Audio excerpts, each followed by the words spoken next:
غزل نه مخکې څو شعرونه دي چې بغاوتي یم له دنیا ښار کې مې مه لټوه، بغاوتي یم له دنیا ښار کې مې مه لټوه، زه اوس اوسېږمه د خوشي بیابان په غیږ کې، او پردي وطن کې مې ساه ورکړه خو وصیت مې دا دی، پردي وطن کې مې ساه ورکړه خو وصیت مې دا دی چې زما لاش ښخ کړئ د خوږ پښتونستان په غیږ کې. پردي وطن کې مې ساه ورکړه خو وصیت مې دا دی چې زما لاش ښخ کړئ د خوږ پښتونستان په غیږ کې.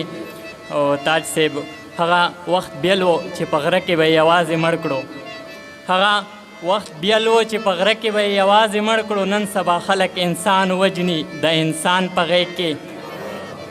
او چې په پښتو او پښتنو باندې به یې ننګ کولو، چې په پښتو او پښتنو باندې به یې سر ورکو، سراجه هغه خلک پراته دي قبرستان په غیږ کې.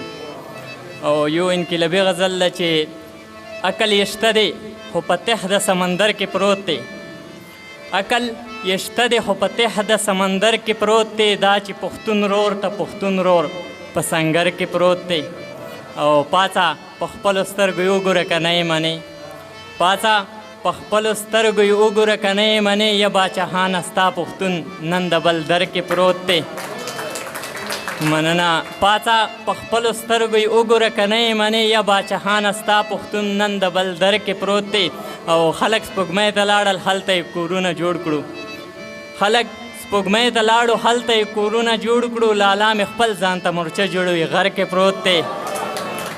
او مننه. خلک سپوږمۍ ته لاړو هلته یې کورونه جوړ کړو، لالا مې خپل ځان ته مورچه جوړوي غر کې پروت دی. او بغیر د جنګه راته بل د مسلې حل نه ښکاري، بغیر د جنګه راته بل د مسلې حل نه ښکاري، داسې سپېره غوندې یو سوچ زموږ په سر کې پروت دی. او دې سړي نه غوښتل چې نور خلک د سوري ته شي، دې سړي نه غوښتل چې نور خلک د سوري ته شي، دا سړی ځکه د حالاتو تاودل مر کې پروت دی. او چې یو لشکر شي یو غونچه شي د خیبر پښتانه، چې یو لشکر شي یو غونچه شي د خیبر پښتانه، بس دا ارمان د توبهګر هټک ځیګر کې پروت دی. ډېره مننه. اعوذ بالله من الشیطان الرجیم، بسم الله الرحمن الرحیم. دا څو شعرونه دي چې موږ که د زړه نه هر څومره محبت کړې ده، موږ که د زړه نه هر څومره محبت کړې ده، ما سره ټول عمر جانان مو سیاست کړې ده. او موږ د مینې لیونیو یو رواج نه منو، موږ د دنیا د هر رواج نه بغاوت کړې ده. بل غزل ده چې زه وم چې لوبې مې کولې سرو ګلونو سره، اوس غزل لوبې کوم تورو غمونو سره.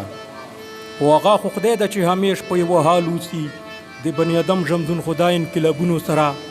او ما سره نه وه د چا مینه اله اوس پوه شم، د هر چا مینه وه د خپلو مطلبونو سره.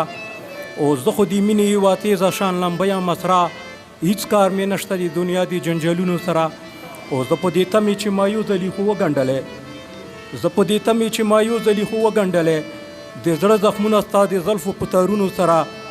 او مینه خوشاده د سړي چې وي علمونو سره، بني ادم ښه لګي په ډېرو ښو خویونو سره. او د زمانې نه اشنایي زه ډېره غوره ګڼم د بیابان لوږو ځنګلو تورو غرونو سره. او صادقه بېله ته خو نه یې ټول مخلوق ډوب ده، دا دنیا وخته نه راغلي د غمونو سره.